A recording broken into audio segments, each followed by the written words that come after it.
when I'm going to their side where I've not got the head curled, finding it more difficult to control in there. What do you mean? Which way? So, go back to that original position.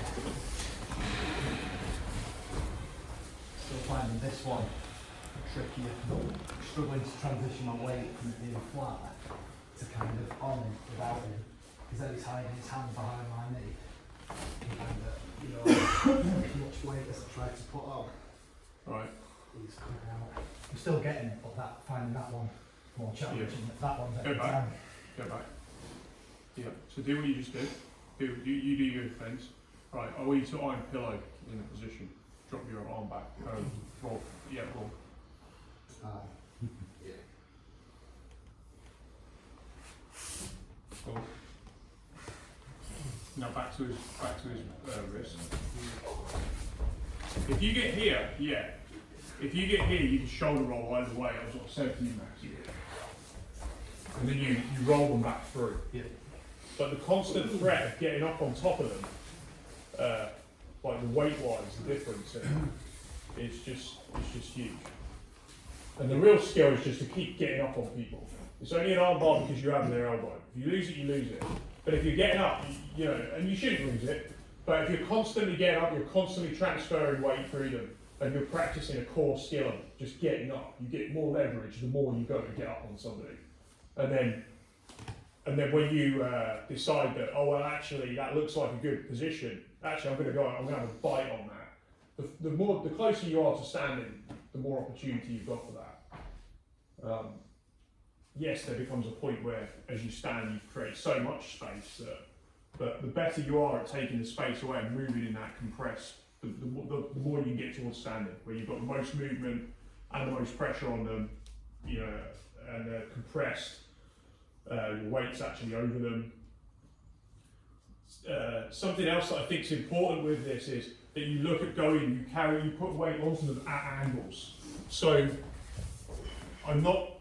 it's actually hard on the ball. Something you should realise on the ball is it's very hard. If I keep my head in the middle of my body and I just sort of do this and then I try to do this, it's never going to work, right? It's almost like the moment that you go to do this, you actually want to turn your foot out and you put your weight into this, so this can now go light. So this can now move. So this is part of the game. So one of the weight transfers that you'll notice that happens with this, irrespective really of which way you go, what I'm really trying to do to begin with, and it doesn't matter, I can go to his head to show you this, but what I really want to do is get my weight out of my hand, ultimately.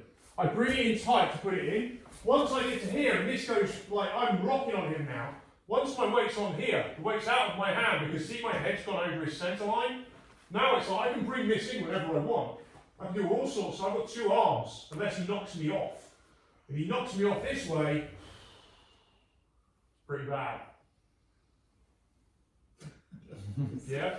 So it's up to him to knock me over on these. If I'm thinking about going, this is again why I'm playing with these ideas, but if I go this way, I really want to get my head over his head. You feel that, Carl? Yeah. Yeah? I'm laying on his cranium here, sorry, popping your jaw. Yeah, it does. Sorry. But you see how this is the same as what we've basically been doing. I get my weight on his head. I get my weight. This is a world of this is like paradise for him here, compared to me being on his head. And this is the same problem I see with all this armbar garbage, where they start from here and talk about how aligned their own spine is with themselves, or whatever it is. It's just garbage. So when I'm here, I'm swinging. The key point is I get this arm as close to my hip as I can. I turn my thumb backwards because it straightens my arm, and I get my weight out of that arm. Once I get to about there, there's the tipping point. Now I'm two arms on him. So now I can bring the second arm back in. Do what George did, and then we get to here, and he rolls. But then I'm two arms on him with all my weight. There's so much difference between me being over the top of his midline with my weight on, freeing my other arm to start doing what it wants, to attack his wrist normally, because that's the end of the lever, and I've got my weight on him the whole time. Any questions, observations on that? I I had a problem with Sam. It's, as you saw when I was trying to get my Yeah. head over towards his hip, he was moving his hip out of the way quicker than I could get to it because I was posted on my hand. Yeah. So was that just a problem with me not walking down his hip more securely? Your problem seems to be your legs you were so far back. The first observation I made when you were doing it was you were so far back. So what I mean by this is, I want to get my weight over that side. I want to basically mount him, really. You know, I don't mean like the mount position. I mean like I want to put all my weight on him. But what I was sort of saw with you is your arm seems to be back. That's the first thing. And so like I think he was walking with his feet, or Yeah. I can't remember which way. I mean, walking in. You walking in? Walking away, and so I couldn't get my head over his hips. Right. So he's walking away. So. Right. So this is the other thing is the direction of travel. So if I'm starting this way, and I'm sat on the ground talking about how aligned my spine is or whatever, powerlifting, he walks his feet towards me.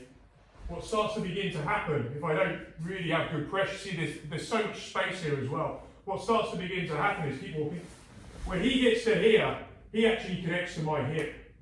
And if I've not really got a good grip here, my leg's not really doing a lot, and you can push your head out. Yeah, you can do that, and you can push your head into it. You even push your head into my leg. No, like at the heel. Go at the lever. You can stay flat. Yeah, you can do this as well. And what's happening is I'm just losing this elbow. Yeah, he's out. So if I'm this way, I've not moved my legs yet. I'm talking about my spine theory, and he starts walking the legs. So again, I can come this way. I can turn on him. I can switch the ways he's going. So you can switch on it. The only danger with him walking in this way is if, again, I want to be thinking about getting my weight on. But if you feel he's moving away from you, he's trying to walk this way, yeah. So I'm just going to go this way. I get to the other side. He's in a pretty bad. What position is he in here, by the way? He's in a forward roll, so he's ready to flip. And then we go back together. Yeah, and again, it's all this shape. Yeah. So, I've talked a fair bit there. What we'll add in on this now, we'll just do this as intro. So, if there's any space here at all, the first thing I'm going to do is protect my jawline. Okay? And I'm going to put my head up as well. So the reason I put my head up is this isn't just my arm, which is pretty weak, because here Callum could just straighten his leg. Yeah, and puts this down. So literally from the very beginning, I want to get here. So now this is going to be difficult for him. Because if I can get his heel off the mat, he doesn't have what? Connection. Doesn't have a pyramid, I would say, is the simplest, but all those other things are true. But I'd say it's because he doesn't have a pyramid. There's no pyramid here. This is whatever that shape is. But it's almost infinite because it's not connected to the ground, right? So you could argue what shape it is. It's kind of like was a pyramid with this entire room in it. So this I think is the most fundamental thing for now. And I just would say it's because I'm getting pressure off my cranium. So even if he straightens his leg now, once it's off the ground, he's got a big problem in all of this. And now I can start doing things like this and starting to work on what would I be thinking about here now, keeping space so I don't get knocked over. Can you knock me back now? So I'm giving him a difficult situation just because I formed a bit of a pyramid there. So go back, just relax a second. So thinking about this, thinking about getting here, can you knock me over now? So it's super important that you don't get big space between your feet when you come up. This is what gets you killed. Big steps, big spaces between, you get big open space. When I'm here, it's going to be a scrap for him even to get that out. The closer my hip gets to his hip, the more likely the whole thing is to pop. So if he's not straightening, I'm going straight in here and my head goes to my hand. And the more I can take him actually to the side of his shoulder on this, the better it's going to be for me. Yeah, from here, sprawl, whatever, belly in, get this out. But the key thing for now, I just want you to get used to it. If he needs any space at all, any space on that head, we're getting rid of cranial pressure. So our shoulders can move and we can give him a bit of a fight. Yeah, so it's this arm, his arm, do it now, so we've got it. So he's got, it's this arm, his arm locking. One, hand's gonna go under.